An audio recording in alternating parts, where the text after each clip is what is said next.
Hello, Zach Spitzer aka Spitz VGC here, and today we will be wrapping up the HDA Season 2 regular season with a matchup against John Mills and the Brookston Bombirdiers. John, also known as Brig within the indie VGC scene, is a longtime VGC player with a couple of day 2s under his belt, most notably finishing top 32 at the Atlanta Regionals a couple years back with a Dundozo team. While there's no Dundozo to help him out this time around, this week he does have several different threats that can give us some trouble, most notably Mega Frostlass and Milotic and Weirdeer. On top of this, Brig is playing for his playoff life. Even though he will still need a little bit of help to make the postseason, he has the opportunity to make it with a win this week. So our goal for this week is to make sure that his season ends here. Now, even though I have been able to lock up playoffs for myself, there's still seeding that can be affected by the results of this game, so it will still be up to me to make sure that I am able to pull out a win. With that, let's get into the matchup. As a reminder, here is what the playoff picture looks like heading into the final week of the regular season.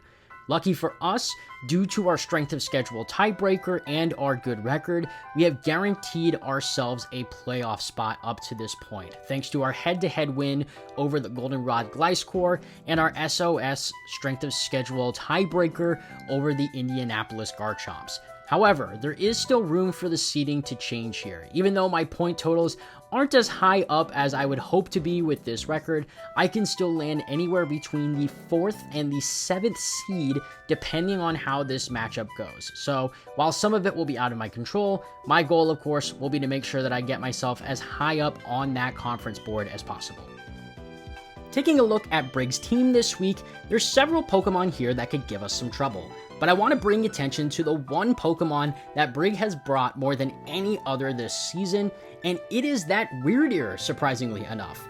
Even though it's an E-tier pick, this Pokemon has been a major glue piece for what Brig wants to do this season. Of course, it can use Trick Room to enable Pokemon like the Mega Camerupt, the Appletun, and that Emboar, but it can also use Skill Swap as well. Basically, the idea behind it is that you put it next to Milotic, you use Skill Swap to Skill Swap your Intimidate onto the opponent, and then Intimidate will activate Milotic's competitive ability, thereby giving it a +2 special attack boost and making it a very threatening Pokemon. So, this is the main strategy I will be keeping an eye out for, and given that Weirdeer has come to 17 games this season for Brig, and Milotic has come to 16 games this season, I expect both of them to be making an appearance this week. Other things I'm keeping an eye out for. Mega Frostlass can use that Shadow Ball to do super effective damage to Delphox, and Aurora Veil and Will-O-Wisp can reduce the damage on my side and give more time for Milotic to be able to set up.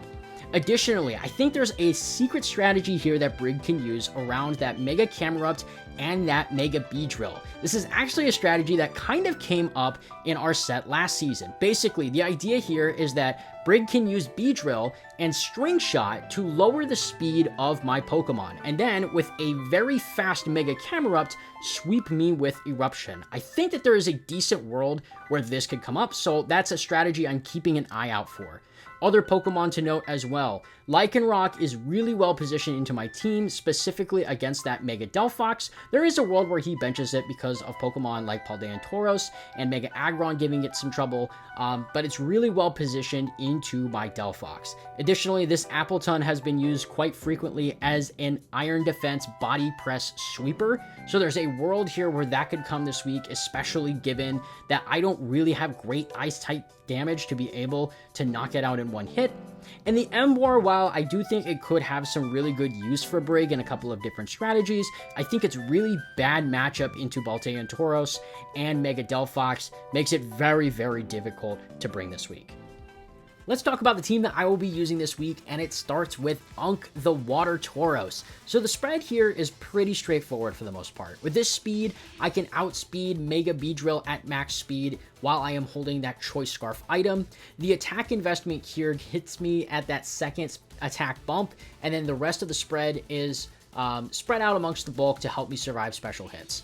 Wave Crash here is what I've opted to use instead of Raging Bull this week. Of course, I do have to keep an eye out for Aurora Veil from that Mega Frostlass, but I actually think there's a world where Brig doesn't bring it and instead opts for Will-O-Wisp instead. So I'm just going to go for big damage with this Wave Crash attack. Additionally, my fourth attack will be Rock Slide for two reasons. One, it hits both Mega Frostlass and Mega Beedrill for super effective damage, so I can hit both of them with that Rock Slide.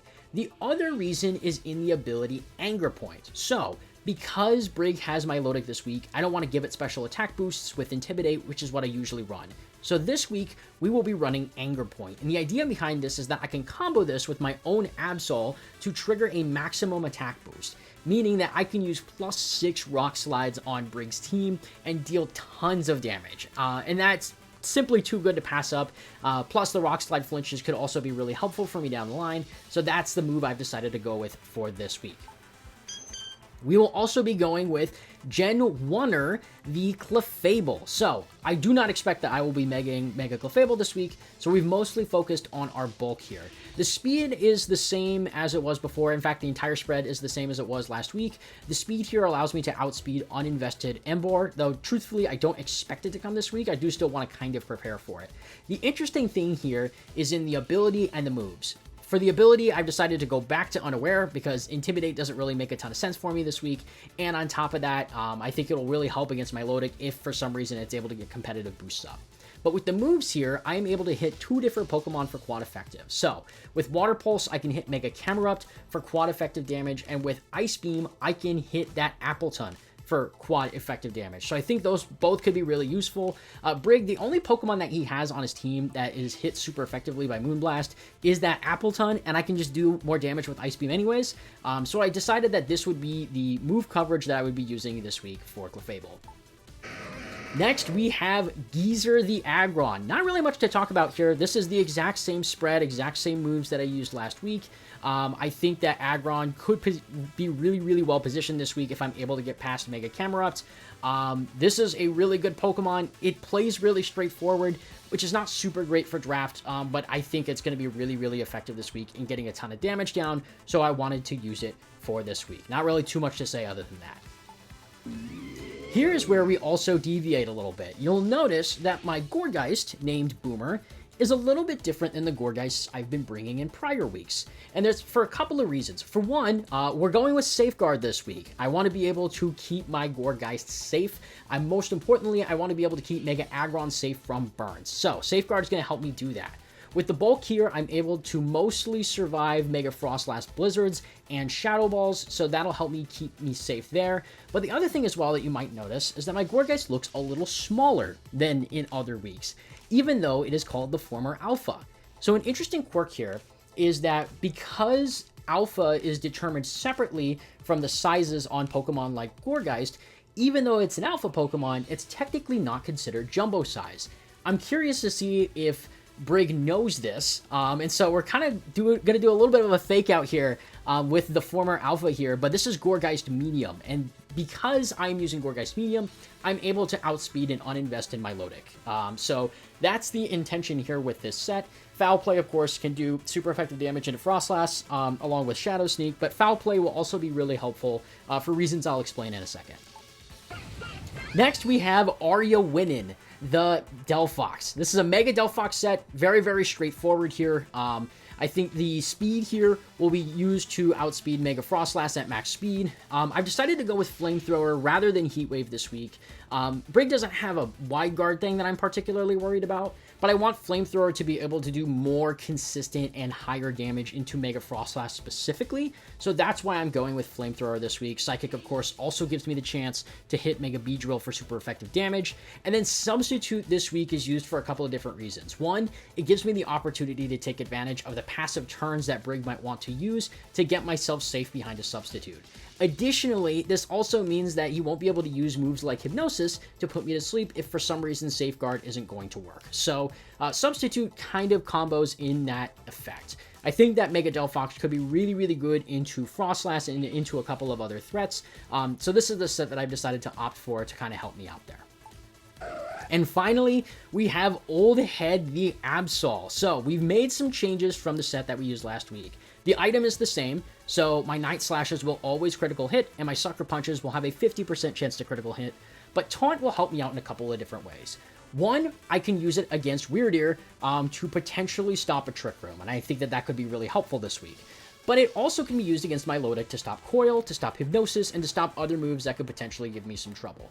The other thing here that you'll notice is that there's a lot of bulk on this Absol. This is a very, very bulky Absol. I want Absol to have a ton of bulk this week, and the speed didn't really help me out all that much against some of Brig's other Pokemon, so we're going with a lot of bulk. But most importantly here is the speed. Absol is 1 speed point faster than an uninvested Milotic, and 2 speed points slower than my Gourgeist, and this combos with Foul Play. I think that one option that Brig could use to keep his Weird Ear safe is to go with something like a Colbur Berry as the item of choice to protect it from the Dark type weakness. So what I can do is I can use Foul Play from Gourgeist, which will hit first and activate the Colbur Berry, and then from there I can use a critical hit boosted Night Slash to KO Weird Ear. So I can use that to my favor. This also lets me combo as well with Gourgeist, in that Gourgeist has Frisk. So if Weird Ear happens to have a Mental Herb, I'll know that I can't use Taunt to shut it down. And same for any other Pokemon that Brig might happen to bring this week. So these are the 6 Pokemon that I will be bringing for my last regular season matchup. Will they work? Only one way to find out. Let's go to the games. Let's see. No Emboar. No Beedrill this week either. Okay. So the Emboar is not a surprise. I was not expecting to see that this week at all. I'm a little surprised by the Beedrill, though. I guess it kind of makes sense, because I could speed control and basically make it miserable the whole time. But this means that the strategies kind of open up a little bit, I think. I can't say I know that for sure, but... So I think my normal game 1 strategy works here. These two are in the lead. Tauros in the back. Let's see. And then what do I want along with that?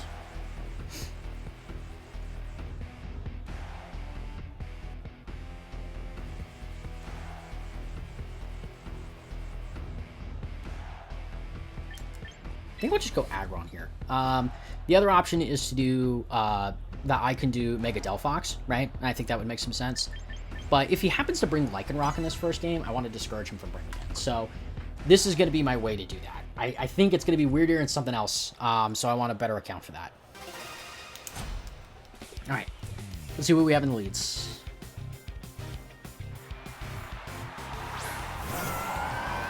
Oh, okay. Milotic and Appleton, so... I was expecting one of those. Ooh, okay. So that's a Scarf on the Appleton. And lefty's on the Milotic.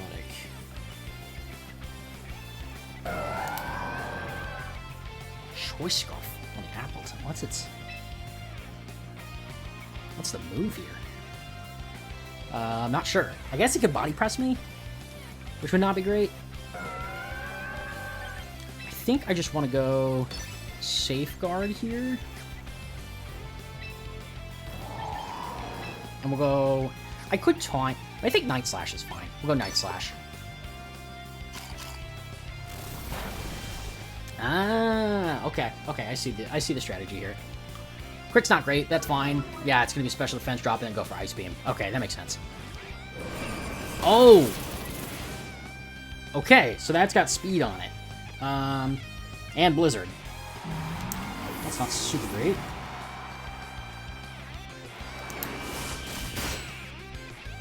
You get a lot of damage down with Night Slash, though, which is good.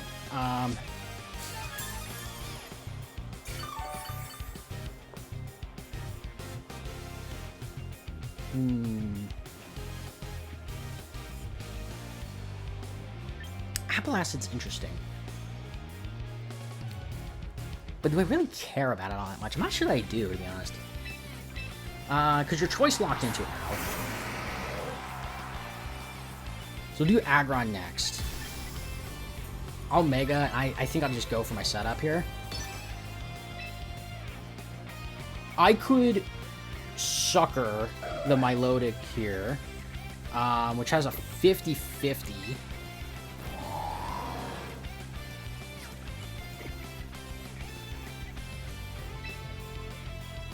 Honestly, I could just forego the set and just go body press. And then I know for sure that Sucker Punch will pick up at that point.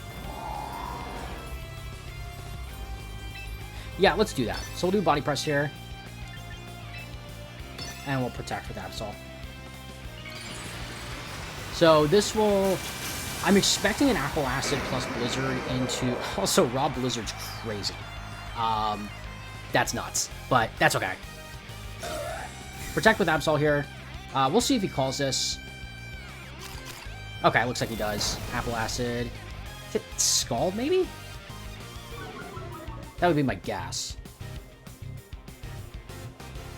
Body water. Alright, this will hit. Does this knock me out? No, it doesn't. Okay, good.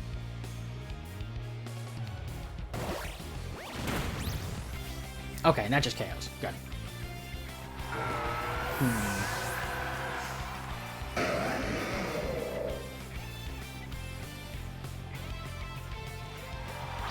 And here's the Weird Ear. I'm expecting... I would not be surprised to see a camera up switch here, and then, like, a move for Trick Room. That makes some sense to me.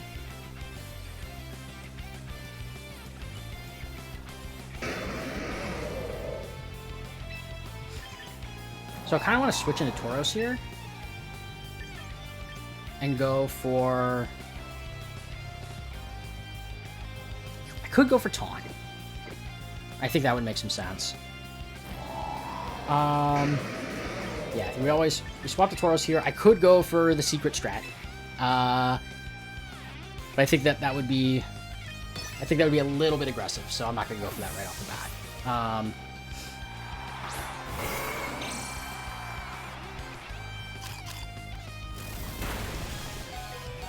Oh, that does a lot of damage. I survive. Okay, so here's Taunt. Okay, no Trick Room. Perfect. Okay, so I'm guessing Mega Camera-Up's in the back then. Now, Apple Acid can hit me for super effective, which is a little bit of an issue. Which unfortunately means I think I'm in a tough spot here. Unless it's not Culber on Weird Ear here, which it could potentially not be. I'm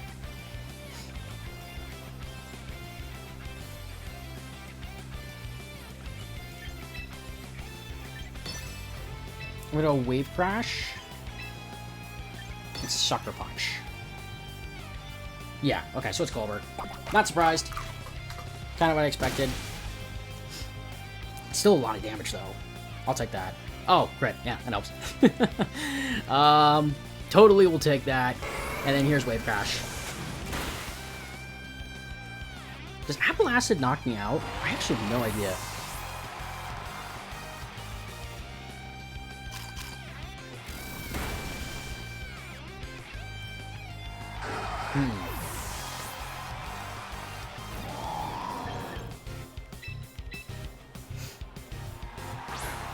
Yeah, so here's Camera-Ups.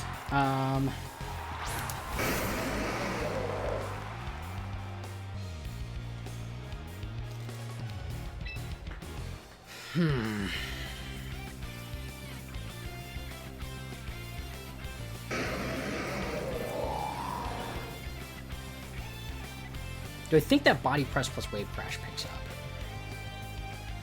Because he probably protects with Camera-Ups here, would be my guess.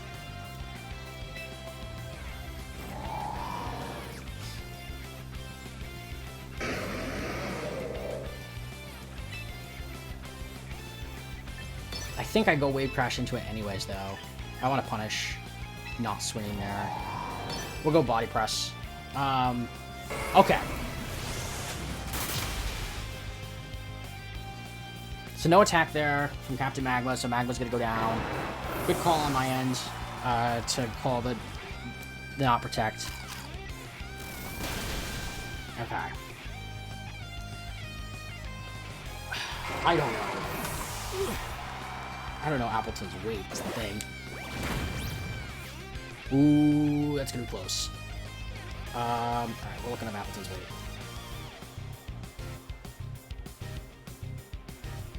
28 pounds. 870.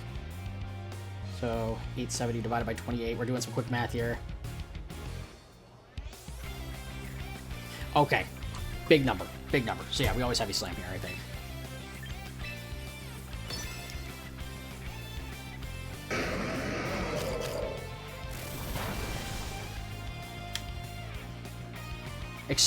I hope that heavy slam picks up here. If it does, then we win this game. Perfect. All right. Close, but we win game 1. That's huge. So the Appleton Scarf. We know it has apple acid. We know that my Milotic has Blizzard and Muddy Water.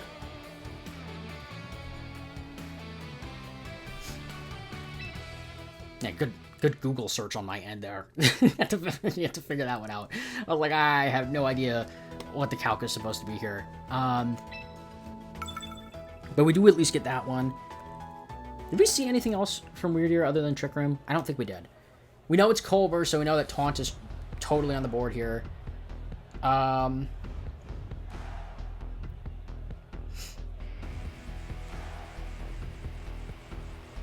want to lead Absol again. Night Slash was really, really good damage. But it's a really fast Milotic, so I have to be careful about that. This is one of those moments where I wish that I had... Grass Knot on Delphox. And I thought about doing that instead of Substitute this week. Didn't think it would come up, but lo and behold, here we are. So, I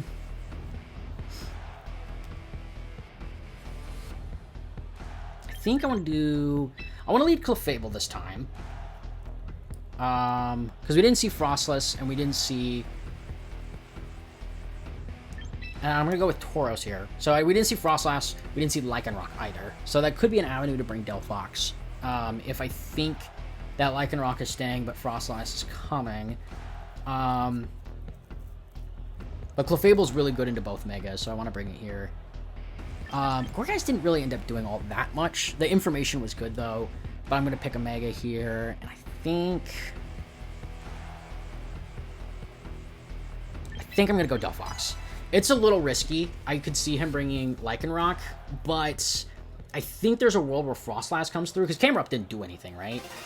And I think that there's a world where Frostlass comes through, and so I want to punish if that comes around. Okay, so here's the normal... This is the normal setup that I was hoping to get earlier, but unfortunately didn't.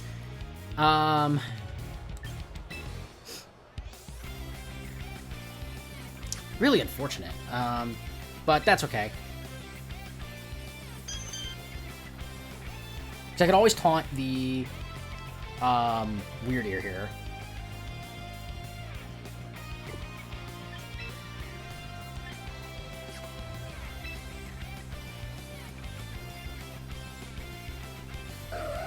I think I'm going to go Protect with Absol. And we're going to go Ice Beam into the Weird Ear.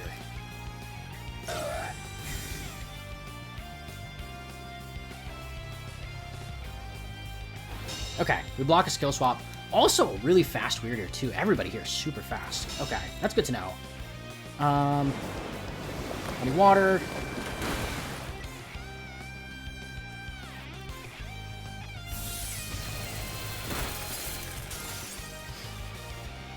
That's good damage. I don't know that Night Slash picks up, though, is an issue.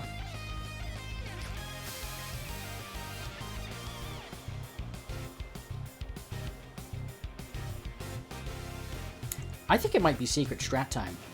Yeah, I think it's Secret Strat time. So I'm going to go Night Slash into my partner here. And this is one of the things that I theoried. We'll see if it works. But the theory here was that I can use Night Slash into my own Tauros, and this will activate +6 Rock Slide,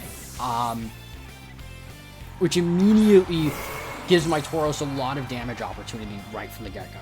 So here's the skill swap, which could potentially be an issue. I still have a 50% chance to get the crit, though. Would be really unfortunate to not get it, but that's okay. I still think this is a cool thing to go for anyways, so I'm fine with it. Muddy Water hits both. I think Absol takes this.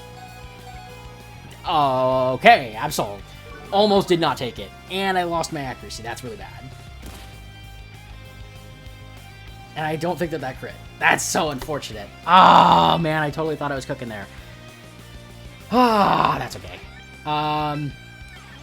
Unfortunately, that puts me in a really bad spot now. I'm not really sure... I'm not really sure how I recover from it, to be honest.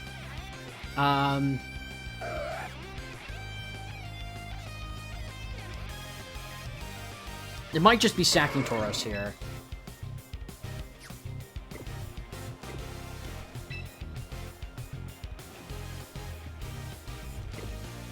Because we can bring Clefable in, Unaware will help me out.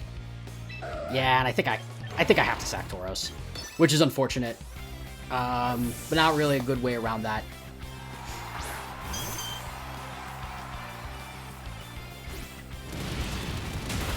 This will still do good damage, which I'm fine with. Yeah. Unfortunate that I had to sack Tauros there. But it's okay. Yeah, really fast Pokemon this week, so I have to keep that in mind if this goes to game 3.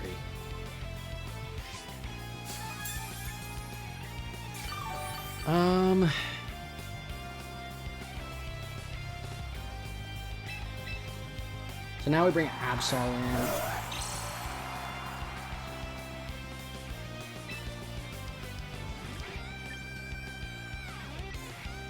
I feel like you go for a passive move with Weirdier here. Like, I could see it going for Unaware to try and get around, or, like, trying to skill swap in Unaware so that it can get around potential damage boosts. I think I'm going to risk the 50% Sucker Punch. We'll see if this ends up coming back to bite me or not. So Man Ray switches into... Ooh, if this... Okay, this is Protect. But that's a really good switch for me. Because that was an Ice Beam into that slot. And I didn't even do that much damage. I got so excited for no reason. That's okay, though.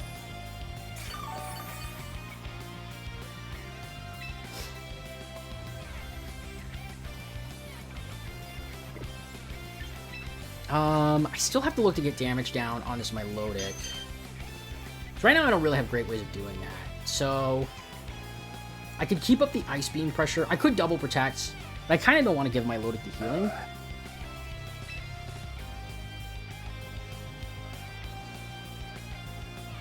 I kind of want to Ice Beam again. We'll go for Protect here. So we've seen Blizzard, Muddy Water, Protect on the Milotic. Sweet Scent is the other move of choice here. I wonder if this is like a Hypnosis angle. I wouldn't be surprised if that's the angle here. Okay, I at least called that. But now you're locked into Sweet Scent. Oh, I think that was a crit. Yeah, it was a crit. Problem is I didn't want it. Oh, okay. Yeah, I didn't want that crit. Unfortunately.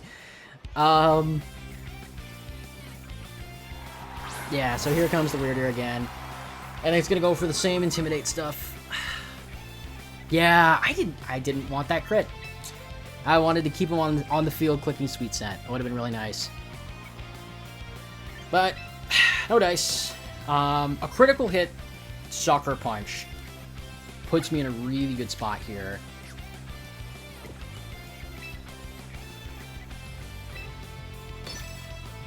If it is Frostlass in the back, and I suspect it might be.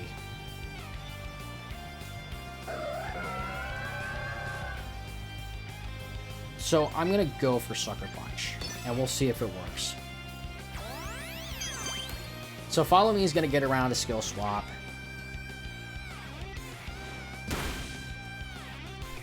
And that is why we run that set. Let's go. Okay, awesome. So now it's Gravity. Okay. Gravity's the other move on Weirdeer. I think we saw Psychic as well in the other game. And there is Process. Okay, that's kind of what I figured. I figured after that prior set that you were not going to use Camerupt again.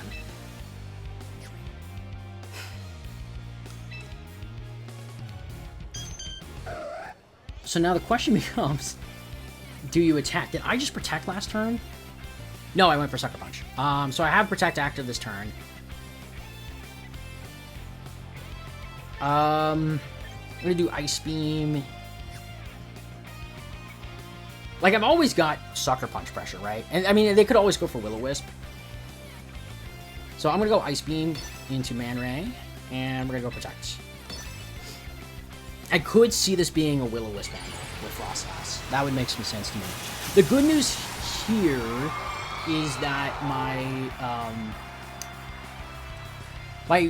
Delphox is really well positioned at this point.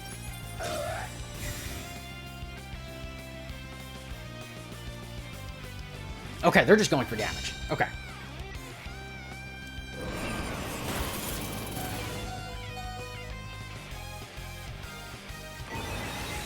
Okay, good call on the Protect. This does give me a free switch into Delphox, which is good.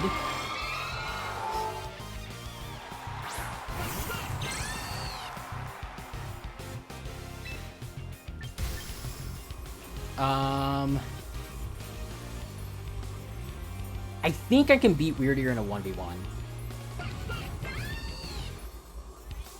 But I have to be able to beat this Frostlass. I could see Protect coming through. So I could double the Weirdeer instead.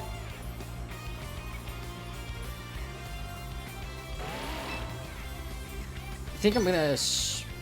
no.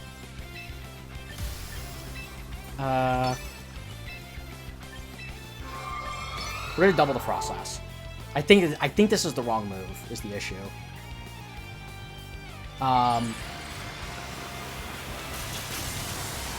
Yeah, I don't think that this is the right move.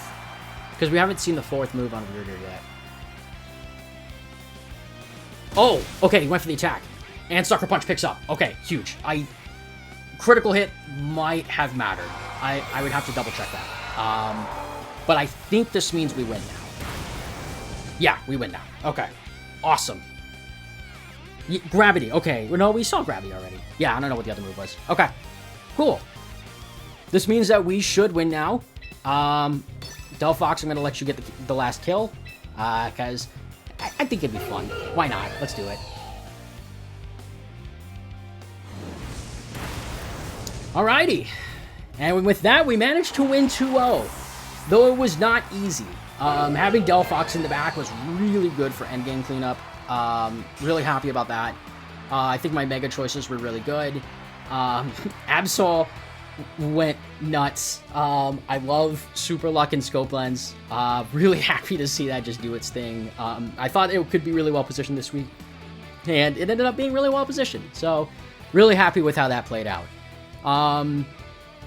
Yeah, trying to think if there's anything else. I don't think there is. I was sad that I wasn't able to use the fun strategy, but that's okay. We had fun regardless. We managed to make the most of that. So with that, we'll be 6-2 on the season, and this means that I won't have to play one of the top 2 seeds in the first round.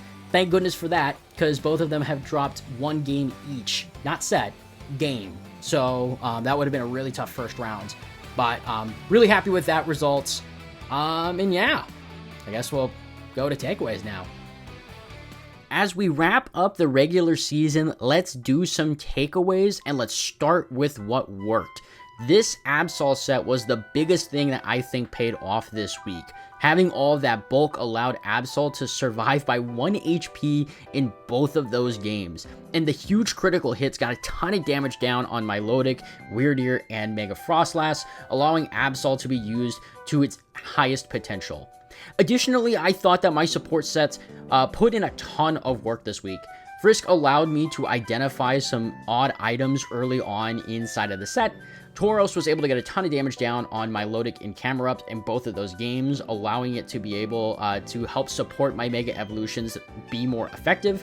And Ice Beam from Clefable ended up doing a lot of damage as well. It got some important chip down onto the Weirdeer, and most importantly, ended up getting a ton of damage down onto the Appleton. So I thought that my support options did a really good job of supporting my main damage dealers. And overall, I felt that this week was a really good example of my macro paying off well. I thought my targeting and overall win conditions were extremely solid. I thought being able to identify the Milotic and Camerupt early as threats and clearing them as soon as I could put me in a good position to win this set. Now let's go with what didn't work, and I'll be honest, I don't really think that there was a lot that didn't work this week. I thought that a lot of my sets ended up paying off really well. But we can start with a couple of different things, starting with the secret strat. So the secret strat that I tried to use to trigger the anger point ultimately didn't end up paying off all that well in that game too, because Brig chose to skill swap Super Luck off of my Absol. It ended up taking away the guaranteed critical hit chance I would have gotten with Night Slash, and so as a result, I didn't end up actually getting a chance to be able to use it to its full potential. I don't regret making the move. I think if I do end up getting that critical hit there, I think I basically win the game on the spot, barring a Rock Slide miss. But whiffing it was not super good for me. It forced me to give up Tauros early in exchange for some of my Lodic's health, so that didn't work out well for me. Additionally, heading into this set, I thought that Yachi Berry was going to be the item of choice for Gourgeist, but I ultimately decided to pivot off of Citrus Berry because I was concerned that specific Fire-type damage, Ice-type damage, and Ghost-type damage were all potential options to hit Gourgeist for super effective damage, and I also thought that with the bulk that I was able to use, I was mostly going to be able to survive Shadow Balls and Blizzards from Frostlass anyways. But unfortunately, I didn't end up paying that much attention to Apple Acid in my prep for this week, and the special defense drop made Gourgeist liable to getting taken down. If I had Yachi Berry, I would have been in a better spot there. Now let's do some game takeaways. In game 1, this was a great example of my macro paying off. I was able to clear the Milotic early and stop it from using Muddy Water and Hypnosis to disrupt my team, and I was able to get Camerupt on a crucial turn where it didn't protect, and that allowed my Mega Aggron to be able to win in that endgame. And in game 2, Absol was used to its full terrifying potential, surviving on 1 HP from that Muddy Water and using the critical hit boosted Sucker Punches to make Brig's life miserable. This was one example of Absol just absolutely doing everything it could to just carry me in this set, and it put me in a position where my Mega Delphox could clean up in the end. As we move towards the playoffs, let's take a look at how the conference playoff bracket ended up shaking out. There's some good news and there's some bad news for me. The good news is that because somebody above me ended up losing this week and I ended up winning, I ended up moving up 1 seed in the playoff seeding. So I went from a 6th seed up to a 5th seed. The bad news, of course, is that because of this, I am now paired up against Blake and Paniola Town Pangoros for my first round playoff matchup. And as you might recall, I played against Blake earlier in the season, and he absolutely wiped the floor with me with Charizard X and that Belly Drum set. So we'll have to see if I can come up with the proper adjustment to try and get the win. The good news, of course, here is that I now get a chance at redemption to avenge a loss from earlier in the season, so I'll have to see if I can put it together to advance. That'll do it for this week's episode. Thanks so much, as always, for watching, and we'll see you next week for the HDA playoffs.